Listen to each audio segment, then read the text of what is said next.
Hey guys, it's Thingjik here, and welcome to the first devlog for Dark Disillusion.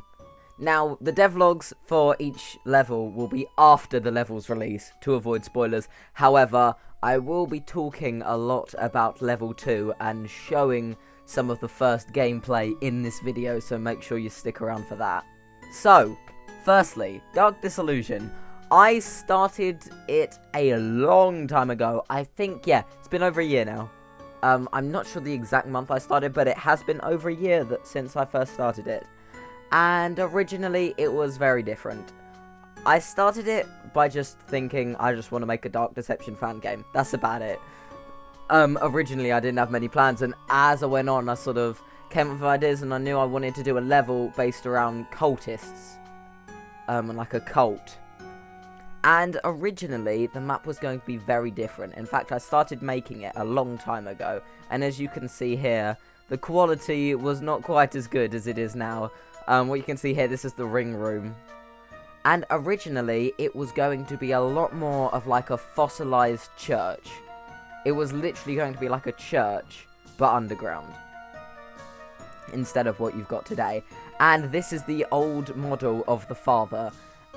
As you can see, mostly he's got the same design. He's a lot more of a sort of demon in appearance with his like glowing eyes. He was going to float, and you can see obviously he's wearing white instead of red. And something else I'm sure you'll notice is the quality of the model. I've improved a lot since I made that, because here we have it next to the remastered version of the father, which frankly looks a lot better than that old version.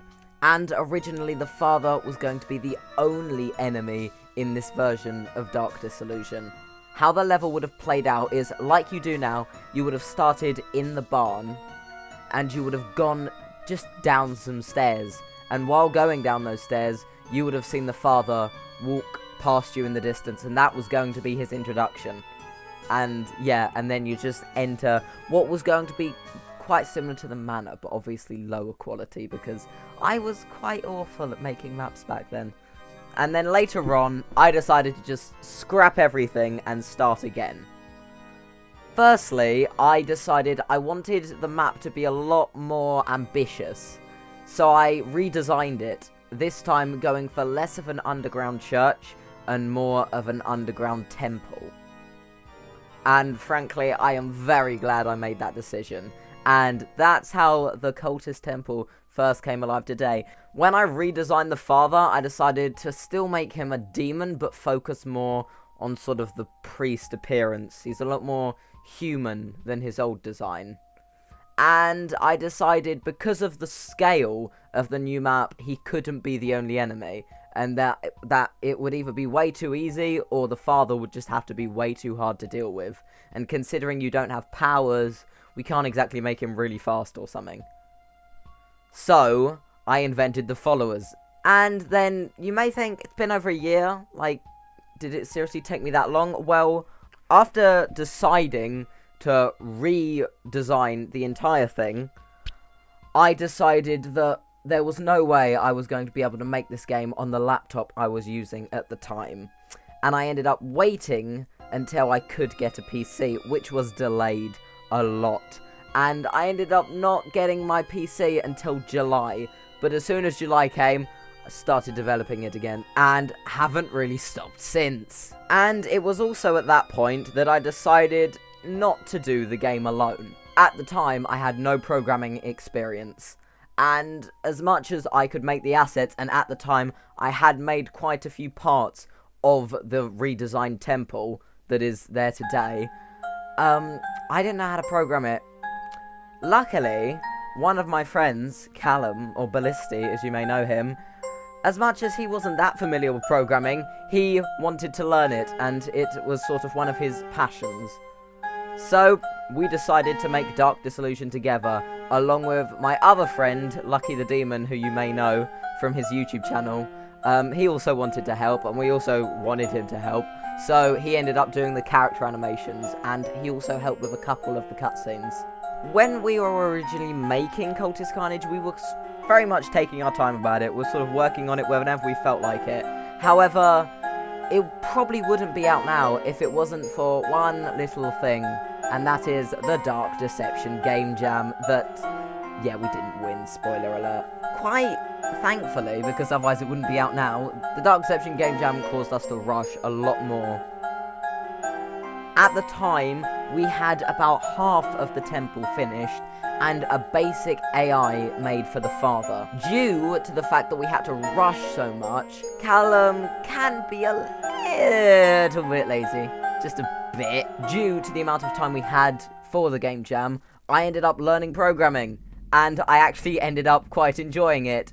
And in the end, the large majority of the programming ended up being done by me. Although Callum will probably be doing a bit more in Chapter 2 now that we don't have to rush so much. Yeah, we didn't win the game jam, and frankly, I'm not surprised, because the version that we entered into the game jam was not the version you see today. As a lot of you may have noticed, Dark Disillusion didn't release until almost a full month after the game jam finished. And that's because, like I said before, we really had to rush, and considering this was the first game we'd ever made, and we were learning as we went, yeah, it was very stressful, and the old version that we entered into the game jam wasn't exactly the best. Firstly, there were only 2 followers, making the game very easy. However, there was also the father, obviously, as there is now, but 3 enemies in that giant map, yeah, it was very easy.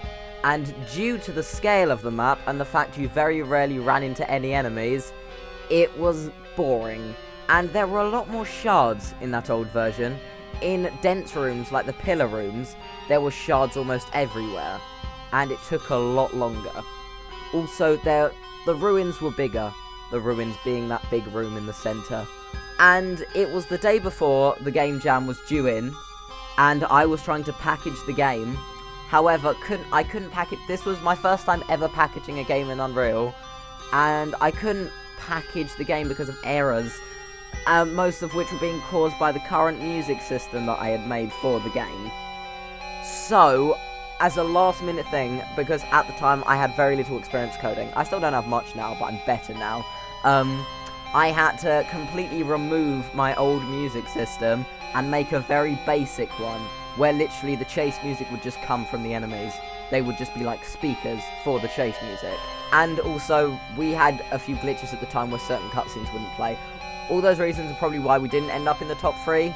I don't think we would have won with the new version of Dark Disillusion, but I think we could have at least got in the top 3, maybe. Possibly, then again, it did seem like Vince was mostly going for original games. And as much as Dark Disillusion is original, gameplay-wise, it's still Dark Deception. So yeah, that's the game jam. So after the game jam, yeah, we decided to not release it because it was in a bit of a tacky condition, and yeah, I spent the next few weeks just improving everything, going back on all those old things. I made it harder, I removed a lot of the shards where the map was too big, I fixed the glitches where the cutscenes wouldn't work, I added little details like Beers having a go at you for not collecting shards. I added secrets, I added the ranking system, I added a more eventful escape sequence, think that's it, maybe. And then we released it. And something I really wasn't expecting was the game to be played by currently Dorco Fusion. Maybe when you're watching this more YouTubers have played it. I'm not really sure. They might do, but yeah, Fusion and Dorco playing Dark Disillusion. That was not something I expected.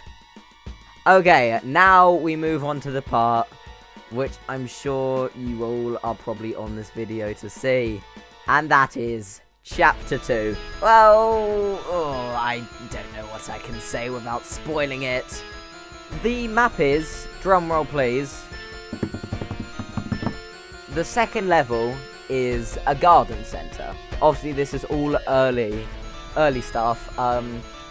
Bit like Dark Deception, we will be introducing powers, won't reveal them at this time, and we will also be introducing multiple zones. And there was a boss fight in the first level, so I'm sure you can guess whether there won't be a boss fight in the next level. And as you've seen, The enemies are the plants. I won't reveal their name or their mechanic at this time. All I will say is, though, they do have a specific ability that will make it a lot harder. And is actually something that I've never seen done in a Dark Deception game. Or in many games for that matter. And Chapter 2 will have 2 levels. Yes, however, I'm not going to reveal anything about the 3rd level at this time. So yeah, guys, I hope you enjoyed that video. And yeah, one last thing that I will say about Chapter 2 is, so far, the quality of it in comparison to Cultist Carnage is a lot higher. I will probably be enhancing Cultist Carnage as well when Chapter 2 comes out. So yeah, guys, I hope you enjoyed that video, and I will see you... A thing fell over. So yeah, guys, I hope you enjoyed that video. I will leave a link to Callum's channel in the description, as well as Lucky the Demons. And I will see you in the next one. Bye, guys!